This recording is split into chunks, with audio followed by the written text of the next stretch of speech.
성경 말씀하기를 갈렙은 이스라엘 백성들하고 마음이 달랐다고 했습니다. 다른 마음 가졌다는 것은 하나님 마음을 닮았다는 겁니다. 성경 한번 찾아봅시다. 민수기 14장.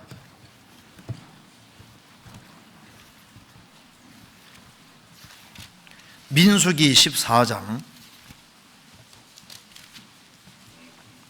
24절.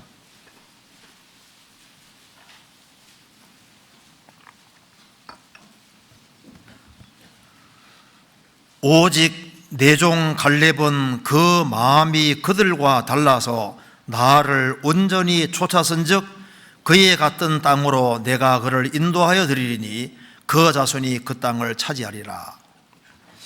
여호수아와 갈렙에 대해서 하나님이 칭찬해 주시는데 여기에 특별히 내 종 갈렙은 그 마음이 그들과 달랐다고 했습니다.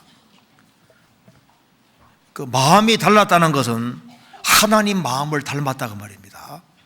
갈렙은 하나님을 참으로 경외하는 사람이었기 때문에 하나님을 가까이 했으니까 다른 사람들하고 다른 마음을 가지고 있고 하나님과 닮은 마음을 가지고 있었던 겁니다. 그래서 다른 마음을 가진 사람은 다르게 행동하는 거예요. 세상 사람 마음을 가진 사람은 세상 사람처럼 행동하는 겁니다. 다른 마음을 가진 사람은 다르게 행동하고 손이 다르게 나타나게 되는 겁니다. 다른 마음. 리브가 같은 경우 보시면은 낯선 사람이 찾아왔습니다. 아브라함 종입니다. 낙타 10피를 끌고 왔잖아요. 그런데 물 좀 달라고 하니까 리브가가 물만 준 것이 아니잖아요. 낙타 10필에게도 물을 마시겠습니다. 이렇게 말했습니다. 낙타 10필에게 물 마시려면은 얼마나 부지런해야 되는지 아죠? 낙타가 한 번 물 먹을 때 보통 80리터 먹는다고 합니다. 80리터를 먹으니까 10필이면 800리터입니다. 800리터. 그러면은 물을 한 20리터짜리 항아리라고 하면은 이제 10마리 낙타에게 다 먹이려면은 최소 3분만 계산해도 대략 한 120분, 한 2시간 정도가 됩니다. 최소화 잡아도. 근데 보면은 항아리고 달려갔다고 성경에 나와 있지 않습니까? 창세기 24장. 그러니까 선을 행할 수 있는 기회가 주어질 때 리브가는 물 달라는 사람에게 물만 준 것이 아니고 항아리를 이고 막 적극적으로 물을 날라서 낙타 10피에게까지 먹였습니다. 그 결과 무슨 일이 벌어진 줄 아시죠? 그것 때문에 이삭의 아내가 되잖아요. 그래서 이삭 같은 사람 얻으려면 어떻게 해야 됩니까? 리브같이 손이 크면 되는 거예요. 손이 그잖아요.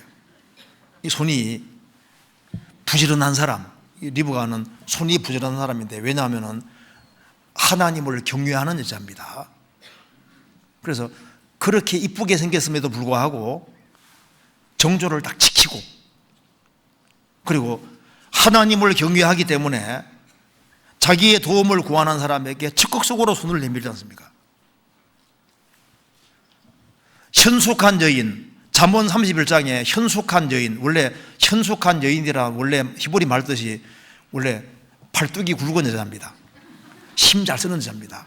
그러니까 요조 송녀처럼 있는 거 말하는 게 아니라 말없이 일 잘하는 여자 말하는 거예요. 손이 부지런한 여자를 현숙한 여자라 하는 겁니다. 그 현숙한 여자 읽어보면은 그 여자가 남편에게 선을 행하고 얼마나 부지런하게 악착같이 모았잖아요. 왜 모았냐 하면은 불쌍한 사람들이 보이는 거예요.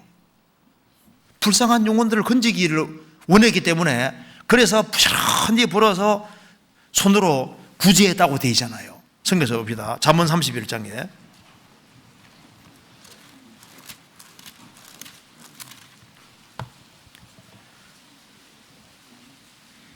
20절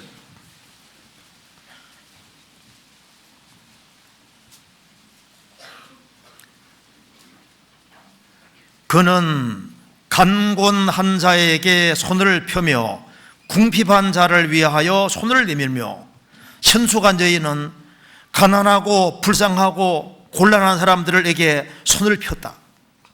궁핍한 자를 위하여 손을 내밀며. 그래, 옆에 부지런히 부른 이유가 뭐냐 하면은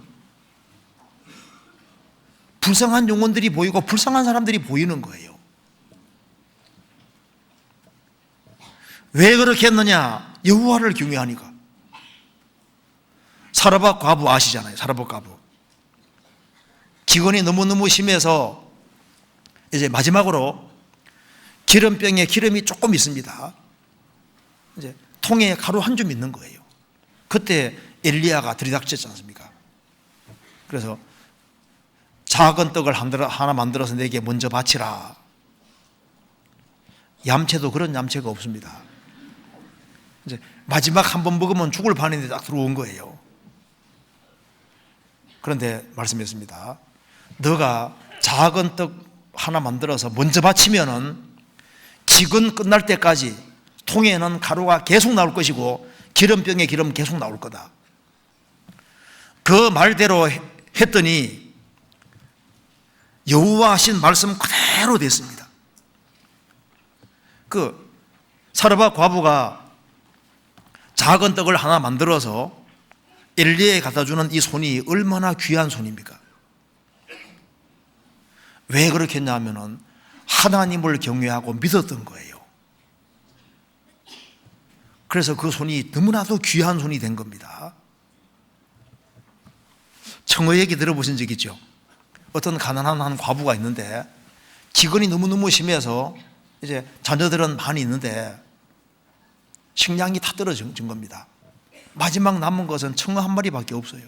그래서 이제 식탁에 둘러앉아서 그 마지막 청어 한 마리 같이 나눠 먹을 판인 겁니다. 그런데 그때 누가 초인종을 누릅니다. 보니까 아주 허름한 옷을 입은 한 청년이 말합니다. 제가 며칠 동안 천년 먹지 못했습니다. 하룻밤만 재워주시고 먹을 거 좀 있으면 달라고. 그래서 그 과부는 하나님을 경외하는 자이기 때문에 들어오라고 했습니다. 그래서 자녀들을 뒤로 물리고 식탁에 앉으라고 했습니다. 앉아서 마지막 먹을 청어를 드시라고 하는 거예요. 그런데 다른 애들은 주물꼴딱 넘기고 있는 겁니다. 근데 이거 내가 먹어도 되겠냐고. 걱정 말고 막 드시라고. 그러면서 얘기를 하는 겁니다. 나도 당신 나의 또래에 아들이 하나가 있는데 이 집 나간 지가 오래됐는데 얘가 죽었는지 살았는지 알 수가 없다는 겁니다. 그래서 우리 아들이 당신처럼 배가 너무너무 골아서 어느 집에 초인종을 눌렀는데 만일 내가 당신을 학대하면은 하나님이 위에서 보시고 우리 아들을 학대하지 않겠느냐. 그러니 걱정하지 말고 나도 당신 같은 아들이 있으니까 걱정하지 말고 드시라고. 그러면서 대접을 했습니다. 그러니까 이제 그 청년이 말합니다. 내가 여러 곳 다녀봤지만 이렇게 나를 대접해 주는 사람을 내가 본 적이 없습니다. 너무 고맙습니다 하면서 어머니 하는 거예요. 보니까 아들이 어머니인지 자기를 못 알아보게 만들어 가지고 들어온 겁니다. 어머니 하는 거예요. 그러면서 뭐라 하냐면 사실 어머니 내가 초인종을 눌렀는데 나를 이렇게 박대하면은 다시는 안 돌아올 생각을 했습니다. 그런데 이런 아주 구차한 형편 속에서도 아들을 생각하는 그걸 보면서 아들 마음이 완전히 녹아내린 거예요. 그러면서 말합니다. 사실은 어머니 제가 큰 부자가 되어서 왔습니다. 이제 동생들은 내가 다 돌볼 테니까 걱정하지 마시라고. 그래서 그 과부가 인생이 쫙 펴지게 됐습니다. 뭐 때문에? 청어 한 마리 대접해 준 것 때문에. 그러니까 조그만 거 하나를 하는데 인생이 완전히 풀리는 수가 있잖아요. 성경 사도행전 9장에도 도로가 나오는데 그 여자가 정말 그리스도의 제자라고 되어 있습니다. 얼마나 이웃에게 선을 행하는지 모르잖아요. 그 가난한 과부들을 위해서 밤에 잠을 안 자고 옷을 만들었습니다. 도로가가 죽었을 때 베드로가 왔는데 보니까 이 도로가가 얼마나 많은 옷을 만드는지 모릅니다. 구제가 아주 심이 많았잖아요. 그래서 도로가는 손 가지고 자기가 뭘 해야 될지를 생각을 했고 자기가 할 수 있는 것은 바느질이니까 그래서 가난한 사람들이 보이니까 그들을 위해서 열심히 구제하는 일을 했던 겁니다. 그래서 제2의 인생을 살게 되고 요바에 많은 사람들이 구원받는 역사가 있게 되었습니다. 그래서 구제를 좋아하는 사람은 윤택하게 된다고 주님께서 말씀해 주신 겁니다.